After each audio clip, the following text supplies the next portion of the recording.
नमस्कार, आप देखना शुरू कर चुके हैं न्यूज बीन। क्या इस बार डोनाल्ड ट्रंप युद्ध शुरू करके खुद ही फंस गए हैं? क्या ईरान के खिलाफ शुरू हुई लड़ाई अब अमेरिका के लिए गले की हड्डी बन गई है? ये सवाल इसलिए उठ रहे हैं क्योंकि ईरान के साथ चल रहे युद्ध को लेकर अमेरिकी राष्ट्रपति डोनाल्ड ट्रंप की टीम के अंदर अलग अलग राय सामने आ रही है। व्हाइट हाउस में खींचतान लगातार जारी है कि युद्ध में जीत कब और कैसे घोषित की जाए। इस वीडियो में हम जानेंगे कि अमेरिका और ट्रंप के लिए युद्ध रोकने का फैसला कितना कठिन है। दुनिया के बिगड़ते हालात और ट्रंप पर बढ़ता ग्लोबल प्रेशर उन्हें युद्ध से भागने पर क्या मजबूर कर रहा है। ईरान के साथ चल रहे युद्ध को लेकर अमेरिकी राष्ट्रपति डोनाल्ड ट्रंप की टीम के अंदर अलग अलग राय सामने आ रहे हैं। व्हाइट हाउस में खींचतान लगातार जारी है कि युद्ध और जीत कब और कैसे घोषित किया जाए, कैसे इसे रोका जाए, जबकि संघर्ष मध्य पूर्व के कई हिस्सों तक फैल चुका है। कुछ अधिकारी ट्रंप को चेतावनी दे रहे हैं कि अमेरिका और इजराइल के हमलों की वजह से पेट्रोल की कीमतें बढ़ रही हैं। इससे अमेरिका में राजनीतिक नुकसान हो सकता है। वहीं कुछ सख्त रुख वाले नेता चाहते हैं कि ईरान पर सैन्य दबाव जारी रखा जाए। ट्रेजरी विभाग और राष्ट्रीय आर्थिक परिषद के अधिकारी ट्रंप को चेतावनी दे रहे हैं कि अगर तेल की कीमतों में बड़ा झटका लगा और पेट्रोल महंगा हुआ तो युद्ध के लिए घरेलू समर्थन जल्द ही घट सकता है। दूसरी ओर कुछ रिपब्लिकन नेता और टिप्पणीकरण का कहना है कि अमेरिका को ईरान को परमाणु हथियार हासिल करने से रोकना ही होगा और अमेरिकी सैनिकों तथा पोतों पर हमलों का कड़ा जवाब देना होगा। ट्रंप के कुछ समर्थक और रणनीतिकार चाहते हैं कि अमेरिका लंबे समय तक मध्य पूर्व के युद्ध में न फंसे। वे इस तरह दबाव बना रहे हैं कि मौजूदा संघर्ष को सीमित रखा जाए ताकि इस पे जल्द जो है वो कंट्रोल लाया जाए। ईरान की सरकार गिरने की संभावना कम है, यह अमेरिकी सरकार को लग चुका है।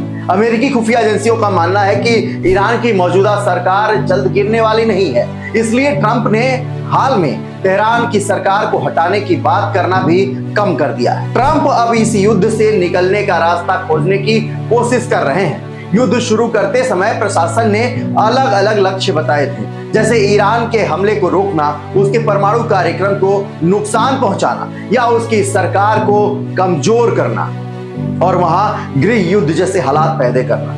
युद्ध रोकने का फैसला कितना आसान है ट्रंप और अमेरिकी सरकार के लिए? अमेरिकी राष्ट्रपति डोनाल्ड ट्रंप संकेत दे रहे हैं कि वो ईरान के खिलाफ शुरू किए गए युद्ध को जल्द ही खत्म करना चाहते हैं, लेकिन लड़ाई रोकने का फैसला भी अमेरिका और उसके सहयोगियों के लिए बड़े खतरे पैदा कर सकता है। भले ही ईरान इसकी अनुमति दे दे, अगर ट्रंप जीत का ऐलान करके बमबारी रोकते हैं, साथ ही आर्मी को वापस बुलाना शुरू कर देते हैं, तो इससे कुछ समय के लिए वैश्विक बाजार शांत हो सकता है। लेकिन अगर ईरान की धार्मिक सरकार सत्ता में बनी रहती है और उसके पास परमाणु सामग्री, मिसाइलें और ड्रोन मौजूद रहते हैं, तो इससे ऊर्जा बाजारों पर ईरान का असर बढ़ सकता है।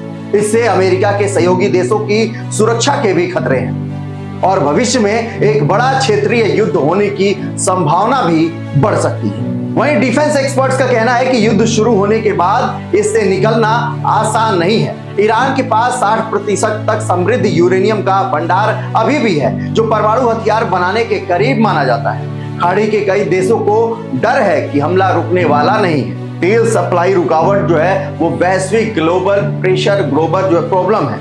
ईरान के पास अभी भी कम दूरी की कई मिसाइलें, ड्रोन और समुद्री बारूदी सुरंगें हैं। इनके जरिए वो तेल और गैस के निर्यात को प्रभावित कर सकता है। खासकर होर्मुज़ जल डमरू मध्य के जरिए अगर ईरान की सरकार बनी रहती है तो वो ऊर्जा ढांचों को प्रभावित कर सकता है। जल डमरू मध्य यानी स्ट्रेट ऑफ होर्मुज़ खोलना मुश्किल कैसे है, इसकी बात कर लेते हैं। डिफेंस एक्सपर्ट्स का कहना है कि अगर होर्मुज़ की पूरी तरह खोलना हो तो ईरान के तटीय इलाकों पर जमीनी सैन्य कार्रवाई करनी पड़ सकती है। इससे युद्ध और बढ़ सकता है और अमेरिकी सैनिकों का मौत का खतरा भी बड़ा माना जा रहा है। बहरहाल इस पूरे रिपोर्ट पर आपको क्या लग रहा है? क्या आपको भी लग रहा है कि ट्रंप जो है इस युद्ध में इजराइल और ईरान के युद्ध के बीच में आकर के गले की हड्डी अपने आप को बनता देख रहे हैं? क्योंकि ये वार रोकना उनके लिए उतना ही मुश्किल है जितना इस वार में जीत हासिल करना।